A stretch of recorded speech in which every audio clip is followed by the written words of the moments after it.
അതിർത്തിയിൽ സംഘർഷ സാധ്യത നിലനിൽക്കെ ഏത് സാഹചര്യവും നേരിടുവാൻ പൊതുജനങ്ങളെ സജ്ജരാക്കുന്നതിനായി കാസർഗോഡ് ജില്ലയിലും വിവിധ കേന്ദ്രങ്ങളിൽ മോക്ക് ഡ്രിൽ നടന്നു.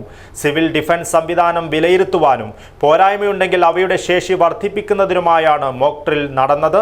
കാസർഗോഡ് ജനറൽ ആശുപത്രിയിൽ നടന്ന മോക്ക് ഡ്രിൽ അടിയന്തര സാഹചര്യങ്ങളിൽ എങ്ങനെ വൈദ്യസഹായം ലഭ്യമാക്കാം എന്നതിൻ്റെ നേർക്കാഴ്ചയായി മാറി. TVS നാമൻസ് ഓട്ടോമൊബൈലിലൂടെ സ്വന്തമാക്കൂ പുത്തൻ അപ്പാച്ചെ സീരീസിലെ പുതിയ മോഡലുകളായ 164V, RR 310, RTR 310 എന്നീ പുതിയ മോഡലുകളിലുള്ള ബൈക്കുകളുടെ ബുക്കിംഗ് ആരംഭിച്ചിരിക്കുന്നു. നിങ്ങളുടെ വാഹന സ്വപ്നങ്ങൾക്ക് Namans automobile LLP, TVS authorised main dealer, Nullippady, Kasaragod. Civil defence സംവിധാനങ്ങളായ പോലീസ് സേനാംഗങ്ങൾ, അഗ്നിരക്ഷാ സേനാംഗങ്ങൾ, ഹോംഗാർഡുകൾ, NCC കാഡറ്റുകൾ, NSS വളണ്ടിയർമാർ, ആംബുലൻസ്, ആശുപത്രികൾ, വിദ്യാർത്ഥികൾ എന്നിവർ കാസർഗോഡ് ജില്ലയിലെ വിവിധ കേന്ദ്രങ്ങളിൽ നടന്ന മോക്ക് ഡ്രില്ലിന്റെ ഭാഗമായി.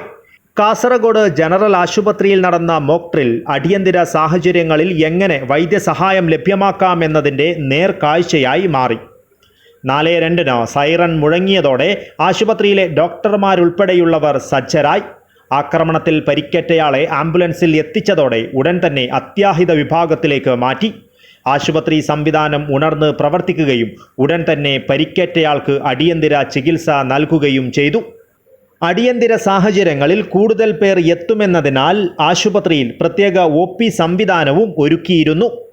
Kasaragod civil station, Kasaragod Kanhangad RTO ഓഫീസുകൾ, Kasaragod LSGD office, Kanhangad rest house എന്നിവിടങ്ങളിലും മോക്ക് ഡ്രിൽ നടന്നു.